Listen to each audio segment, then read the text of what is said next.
ప్రియ దేవుని బిడ్డలారా, బైబిల్ చదవటం వినటం వల్ల మనలో విశ్వాసం పెరుగుతుంది. మన మార్గానికి త్రోవ చూపుతుంది. సమస్త జనులను శిష్యులనుగా చేయుడి మత్తయి 28:19 దేవుని వాక్యం తెలియచేస్తోంది.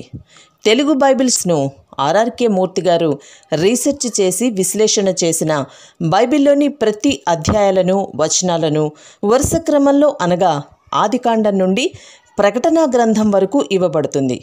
ప్రతి ఒక్కరూ ఆధ్యాత్మికంగా విశ్వాసంలో బలపడి మీ జీవితంలో ఎదుర్కొంటున్న సమస్యల నుండి విడుదల పొందండి. ప్రతి ఒక్కరూ మీ దీవెన టీవీని సబ్స్క్రైబ్ చేసి ఈ వాక్యాన్ని లైక్ చేసి మీ మిత్రులకు బంధువులకు షేర్ చేయండి. దేవుని సువార్తను ప్రకటింపబడుటలో మీరు పాలిభాగస్తులు కండి. ప్రియ దేవుని బిడ్డలారా, మీ బైబిళ్లు తెరవండి.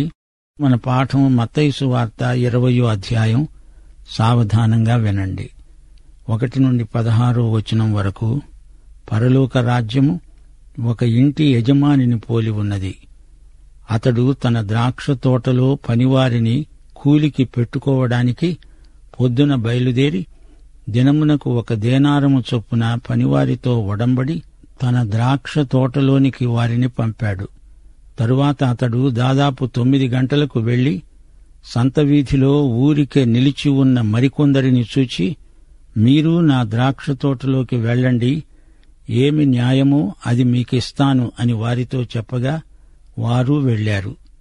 దాదాపు 12 గంటలకు 3 గంటలకు అతడు మరల వెళ్లి అలాగే చేశాడు. తిరిగి దాదాపు 5 గంటలకు వెళ్లి మరికొందరు నిలిచి ఉండగా చూచి, ఇక్కడ దినమంతా మీరెందుకు ఊరికనే నిలిచి ఉన్నారు అని వారిని అడుగగా వారన్నారు, ఎవడూ మమ్ములను కూలికి పెట్టుకోలేదు. అందుకతడు అన్నాడు, మీరు నా ద్రాక్ష తోటలోకి వెళ్ళండి. సాయంకాలమైనప్పుడు ఆ ద్రాక్ష తోట యజమాని తన గృహ నిర్వాహకుని చూచి పనివారిని పిలిచి, చివర వచ్చిన వారు మొదలుకొని మొదట వచ్చిన వారి వరకు వారికి కూలి ఇయ్యి అని చెప్పాడు. దాదాపు 5 గంటలకు కూలికి కుదిరిన వారు వచ్చి ఒక్కొక్క దేనారము చొప్పున తీసుకున్నారు. మొదటివారు వచ్చి తమకు ఎక్కువ దొరుకుతుంది అనుకున్నారు. గాని వారికి ఒక్కొక్క దేనారము చొప్పుననే దొరికింది. వారది తీసుకొని చివర వచ్చిన వీరు 1 గంట మాత్రమే పనిచేసినా పగలంతా కష్టపడి ఎండబాధ సహించిన మాతో వారిని సమానం చేశావే అని ఆ ఇంటి యజమాని మీద సణుక్కున్నారు. అందుకతడు వారిలో ఒకణ్ణి చూచి అన్నాడు, స్నేహితుడా, నేను నీకు అన్యాయం చేయలేదే. నీవు నా యొద్ద 1 దేనారమునకు వడబడలేదా? నీ సొమ్ము నీవు తీసుకొని పో, నీకిచ్చినట్లే కడపట వచ్చిన వీరికి ఇవ్వడానికి నాకిష్టమైంది. నాకు ఇష్టము వచ్చినట్లు నా స్వంత సొమ్ముతో చేయడము న్యాయము కాదా? నేను మంచివాడనైనందున నీకు కడుపు మంటగా ఉన్నదా? ఈ ప్రకారమే కడపటివారు మొదటివారవుతారు, మొదటివారు కడపటివారవుతారు. వింటున్నారా? పరలోక రాజ్యమును గురించిన మరికొన్ని సంగతులు ఈ కూలివారి ఉపమానంలో ప్రభువు తెలియచేస్తున్నాడు. విశ్వాసులకు దేవుడిచ్చే బహుమానాలను గురించిన ఉపమానమిది. దేవుడు అప్పగించిన పని విషయంలో విశ్వసనీయత ఆధారంగా బహుమానాలుంటాయి.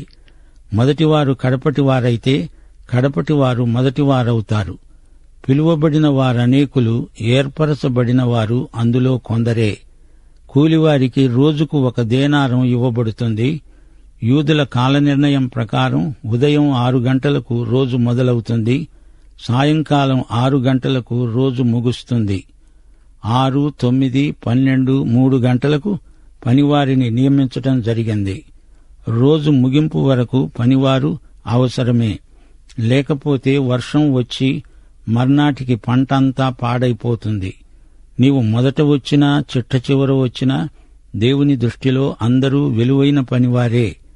మాకెక్కువ అనుభవముంది, మేము సీనియరు, మీరు జూనియరు అనడానికి వీల్లేదు.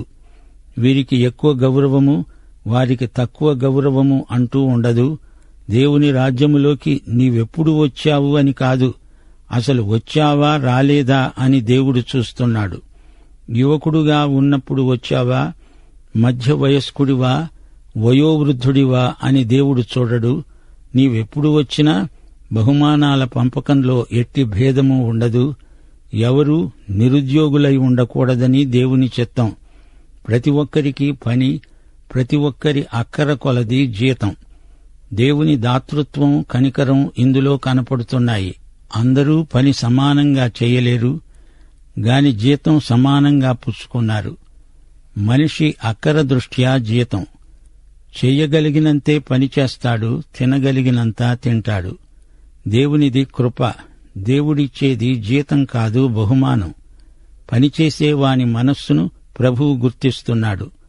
పొద్దున్నే వచ్చినవాడు నా పనికి ఇది జీతం అనుకున్నాడు. చివరికి వచ్చినవాడు ద్రాక్ష తోటలో పనిచేసే అవకాశం దొరికింది, కృప. ఆయన ఎంతైనా ఇవ్వని అంటూ కృతజ్ఞత వెలిబుచ్చుతాడు. మేము ఇంత పని చేశాం, మాకేమిస్తావు అనే పేతురు ప్రశ్నకు ఈ ఉపమానం గొప్ప కనువిప్పు జవాబు. దేవుని ద్రాక్షతోటలో పనిచేయటమే భాగ్యం. అది సేవానందం. కొంచెం పనైనా నాణ్యత గల పని అంటే ఇదే. నీవు పనిచేసింది ఎంతకాలం అని కాదు, ఎంత ఉన్నత పదవి నీకుంది అని కాదు. నీకప్పగించబడిన పనిలో నీవు విశ్వసనీయుడివై పనిచేశావా లేదా అనేది ప్రశ్న. నీ సేవాకాలం కొద్ది కావచ్చు, పని కూడా సాధారణమైంది అయి ఉండవచ్చు. గాని నీ మనస్సు ఎలాంటిది అని ప్రభువు చూస్తున్నాడు. నీ విశ్వసనీయతే నీ విజయం. ప్రియ విశ్వాసి, గ్రహిస్తున్నావా? మన విశ్వాసంలో విశ్వసనీయత ఇమిడి ఉంది. మత్తయి సువార్త 20వ అధ్యాయం 17 నుండి 19వ వచనం వరకు. యేసు యెరూషలేముకు వెళ్లనై ఉన్నప్పుడు ఆయన 12 శిష్యులను ఏకాంతముగా తీసుకునిపోయి మార్గమందు వారితో అన్నాడు, ఇదిగో యెరూషలేమునకు వెడుతున్నాను. అక్కడ మనుష్య కుమారుడు ప్రధాన యాజకులకు, శాస్త్రులకు అప్పగించబడతాడు. వారాయనకు మరణశిక్ష విధించి ఆయనను అపహసించడానికి, కొరడాలతో కొట్టడానికి, సిలువ వేయబడడానికి అన్యజనులకు ఆయన్ను అప్పగిస్తారు. 3వ దినాన ఆయన మరల లేస్తాడు. ప్రియ విశ్వాసి, వింటున్నారా? యేసు ప్రభువు యొర్దాను లోయ దాటి తన శిష్యులతో యెరూషలేము దిశగా పయనిస్తున్నాడు. ఆయన శిలువ మీద చనిపోతాడు. ఆయనను మతాధికారులు అన్యులకు అప్పగిస్తారు. ప్రభువు తాను ఎక్కడికి వెడుతున్నది, తనకు ఏమి సంభవించబోతున్నది స్పష్టంగా చెబుతున్నాడు. శిష్యులకు ఇదేమీ అర్థం కావటం లేదు. వారి ఆలోచనలకు, అభిప్రాయాలకు ఇది భిన్నంగా ఉంది. యేసుకు తెలుసు, యెరూషలేములో శిలువ వేత ఆయన కోసం సిద్ధంగా ఉంది. నీకోసం, నాకోసం, మనందరి కోసం ఆయన బలి అయి మనకు విమోచన క్రయం కాబోతున్నాడు. ఆ సమయంలో శిష్యులు మందమతులయ్యారు. ఇప్పుడు యాకోబు, యోహానుల తల్లి వచ్చి యేసు ప్రభువుకు ఏదో మనవి చేయబోతోంది. మత్తయి సువార్త 20వ అధ్యాయం 20 నుండి 28వ వచనం వరకు. అప్పుడు జెబెదయి కుమారుల తల్లి తన కుమారులతో ఆయన వద్దకు వచ్చి నమస్కారము చేసి ఒక మనవి చెయ్యబోగా, నీవేమి కోరుతున్నావు అని ఆయన ప్రశ్నించాడు. అందుకామె అన్నది, నీ రాజ్యమందు ఈ నా 2 కుమారులలో ఒకడు నీ కుడివైపున, ఒకడు నీ ఎడమవైపున కూర్చోటానికి సెలవియ్యి. అందుకు యేసు అన్నాడు, మీరేమి అడుగుతున్నారో అది మీకు తెలియదు. నేను తాగబోయే గిన్నెలోనిది మీరు తాగగలరా? వారన్నారు, మేము త్రాగగలము. ఆయన అన్నాడు, మీరు నా గిన్నెలోనిది తాగుతారు కాని నా కుడివైపున, ఎడమవైపున కూచోనివ్వడము నా వశంలో లేదు. నా తండ్రి చేత ఎవరికి సిద్ధపరచబడిందో వారికే అది దొరుకుతుంది. తక్కిన 10 మంది శిష్యులు ఈ మాట విని ఆ 2 సహోదరుల మీద కోప్పడ్డారు. గనుక యేసు తన వద్దకు వారిని పిలిచి అన్నాడు, అన్యజనులలో అధికారులు వారి మీద ప్రభుత్వం చేస్తారని, వారిలో గొప్పవారు వారి మీద అధికారం చేస్తారని మీకు తెలుసు. మీలో అలాగుండకూడదు. మీలో ఎవడు గొప్పవాడై ఉండగోరుతాడో వాడు మీ పరిచారకుడై ఉండాలి. మీలో ఎవడు ముఖ్యుడై ఉండగోరుతాడో వాడు మీ దాసుడై ఉండాలి.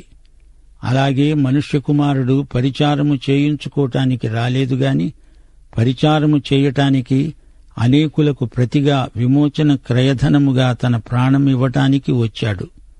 వింటున్నారా? యేసు తన మరణ పునరుత్థానములను గురించి మాట్లాడుతూ ఉండగా యాకోబు యోహానుల తల్లి యేసు వద్దకు వచ్చి తన కోరిక తీర్చవలసిందని వేడుకున్నది. ఆరాధనకు వచ్చి ఏవేవో కోరికలు వ్యక్తం చేసేవారు ఈ రోజున కూడా ఎందరో ఉన్నారు. ఆమె తన కుమారుల భవిష్యత్తును గురించి ఎంతో ఆందోళన పడుతున్నది. ఆమెకు పరిస్థితులు అర్థం కావటం లేదు. ప్రభువు ఆమె ప్రశ్నకు జవాబిస్తున్నాడు. తన కుడివైపు ఎడమవైపు స్థలం లేదని ప్రభువు చెప్పటం లేదు, కాని స్థలాలు కేటాయించటం ప్రభువు పని కాదు. ఎవరు సిద్ధపడతారో వారికే అవి సిద్ధపరచబడి ఉంటాయి. అది తండ్రి నిర్ణయం. ప్రియ విశ్వాసి, గ్రహించండి. అడిగిన వారికి పరలోకం ప్రాప్తిస్తుంది. దానికి అనగా రక్షణ కోసం నీవేమీ చెయ్యనక్కర్లేదు. క్రీస్తునందు విశ్వాసముంచితే చాలు, నీవు రక్షించబడతావు. ఇది ఆయన కృప. అయితే పరలోకములో నీ స్థానం, నీ బహుమానం దేనిని బట్టి కలుగుతాయి? నీవు ప్రభువు కోసం ఏమి చేస్తున్నావో దానిని బట్టే నీకు బహుమానం. ఫిలిప్పీ పత్రిక 3వ అధ్యాయం 14వ వచనంలో పౌలన్నాడు, క్రీస్తు యేసునందు దేవుని ఉన్నతమైన పిలుపునకు కలిగే బహుమానమును పొందాలని గురి వద్దకే పరిగెత్తుతున్నాను. ప్రియ విశ్వాసి, ఈ రోజున విశ్వాసులు గెలవాలని నిజంగా చిత్తశుద్ధితో ప్రయత్నిస్తున్నారా లేదా అని అనుమానం వేస్తోంది. గమనించండి, రక్షణ అనేది ఉచిత వరం. గాని పందెపు రంగమందు ఓపికతో పరిగెత్తాలి. మంచి బహుమానము పొందాలి. యేసు శిష్యులు ఆ స్త్రీ అడిగిన ప్రశ్నకు అభ్యంతరం తెలిపారు. అసలు రహస్యమేమిటంటే, వారిలో ప్రతి ఒక్కడూ తానే ప్రధాన స్థానానికి అభ్యర్థిని అనుకుంటున్నాడు. ఆయన తన కుడివైపున నన్నే కూర్చుండబెట్టుకుంటాడు అని ప్రతి ఒక్కడూ ఆశిస్తున్నాడు. ప్రియ విశ్వాసి, దేవుడు నీకేదైనా తలాంతు ఇస్తే మంచిదే. నీవు ఒక గాయకుడవో నాయకుడవో అయి ఉంటే తోటి సేవకులను చిన్నచూపు చూడకుండా సేవ చెయ్యాలి. నీవు సువార్తికుడవా బోధకుడవా, వినయంతో ప్రభువుకు విధేయుడవై నిన్ను నీవు తగ్గించుకొని సేవ చెయ్యి. మరొకరిపై కాలు పెట్టి పైకి ఎక్కిపోవాలని చూడకు. తగ్గించుకునే మనస్సు ప్రభువు నిన్ను హెచ్చించడానికి తగిన యోగ్యత. ఇప్పుడు యేసు ప్రభువు ఆయన శిష్యులు యెరూషలేము దగ్గరికి వచ్చేశారు. 5వసారి యేసు ప్రభువు తన మరణాన్ని గురించి, శిలువ వేతను గురించి మాట్లాడుతున్నాడు. ప్రభు అంటున్నాడు, మనుష్య కుమారుడు పరిచారము చేయించుకోవడానికి రాలేదుగాని పరిచారము చేయడానికి, అనేకులకు ప్రతిగా విమోచన క్రయధనముగా తన ప్రాణమివ్వటానికి వచ్చాడు. మత్తయి సువార్త 20వ అధ్యాయం 28వ వచనం ప్రతి విశ్వాసి కంఠతా చేయవలసిన వచనం. యేసుక్రీస్తు ఈ లోకానికి ఎందుకు వచ్చాడో ప్రతి ఒక్కరికీ నీవు చెప్పాలి. ఈ వచనం నీకు స్ఫురించాలి. మత్తయి సువార్త 20వ అధ్యాయం 29వ వచనం నుండి వారు యెరికో నుండి వెళుతూ ఉండగా బహుజన సమూహము ఆయన వెంట వెళ్లారు. ఇదిగో తోవ ప్రక్కన కూర్చున్న 2 గుడ్డివారు యేసు ఆ మార్గమున వెళ్లుతున్నాడని విని కేకలు వేస్తూ అన్నారు, ప్రభువా, దావీదు కుమారుడా, మమ్మను కరుణించు, ఊరుకోండి అని జనులు వారిని గద్దించారు. గాని వారు మరీ బిగ్గరగా కేకలు వేస్తూ, ప్రభువా, దావీదు కుమారుడా, మమ్మను కరుణించు అన్నారు. యేసు నిలిచి వారిని పిలిచి ప్రశ్న అడిగాడు, నేను మీకేమి చేయగోరుతున్నారు? వారన్నారు, ప్రభువా, మా కన్నులు తెరవాలి. కాబట్టి యేసు కనికరపడి వారి కన్నులు ముట్టాడు. వెంటనే వారు దృష్టి పొంది ఆయన వెంట వెళ్లారు. వింటున్నారా? యేసు ఆయన శిష్యులు యెరికో నుండి యెరూషలేముకు వెళ్లుతున్నారు. ఒకసారి ఒక బాటసారి యెరూషలేము నుండి యెరికోకు వెళుతూ దొంగల చేతిలో చిక్కాడు. అయితే ఇక్కడ మన ప్రభు యెరికో నుండి యెరూషలేముకు వెళుతూ దొంగల మధ్య శిలువ మీద చనిపోవడానికి సిద్ధపడుతున్నాడు. మనము అంత దూరం వెళ్లలేము. ఇప్పుడు విశ్వాసము చేత ఆయనను ఈ క్షణమందే కలుసుకోగలం. ఆయన నీకు నాకు ప్రత్యామ్నాయంగా యెరూషలేముకు బయట శిలువ మీద శ్రమలు పొంది చనిపోయాడు. యేసు ప్రభువు తన విడుదల కోసం ప్రయత్నించలేదు. తనను తాను కాపాడుకునే ఉద్దేశ్యము ఆయనకు లేదు. ఆయన తండ్రి చిత్తము నెరవేర్చడానికి, ఆయన పని తుదముట్టించడానికి, అనగా శిలువ మీద చనిపోవడానికి వచ్చాడు. ఆయన నోరు తెరవలేదు, బదులు పలకలేదు. నీ పాపాలను నా పాపాలను ఆయన భరించాడు. మనలను రక్షించడానికి ఆయన చనిపోయాడు. ఇక్కడ ఇద్దరు గుడ్డివారు కనపడుతున్నారు.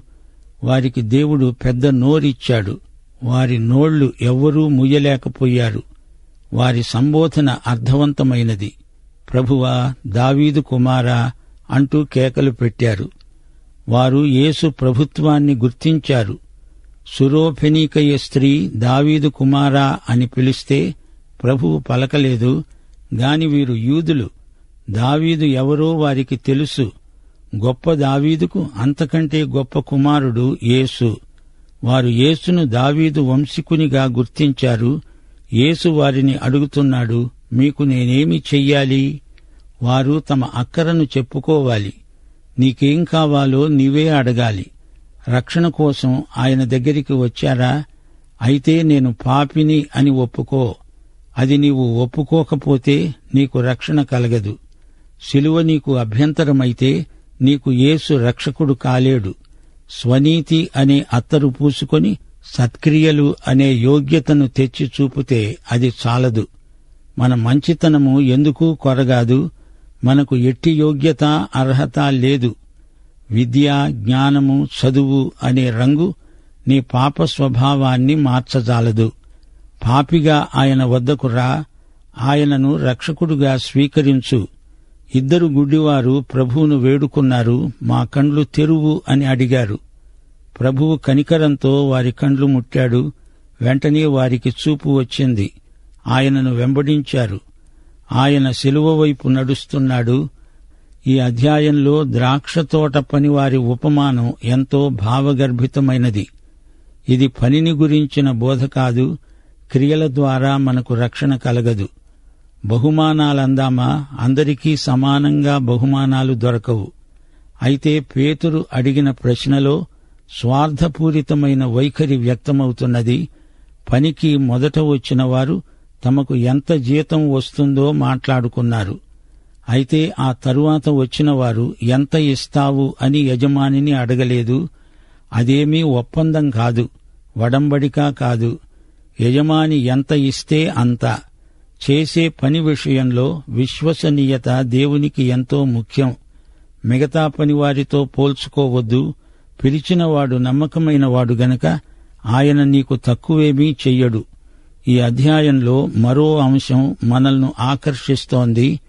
యాకోబు యోహానుల తల్లి సలోమి తన కుమారుల పక్షాన ఒక కోరిక కోరుకున్నది గాని ఆమె శిలువ సంగతే మరిచిపోయింది.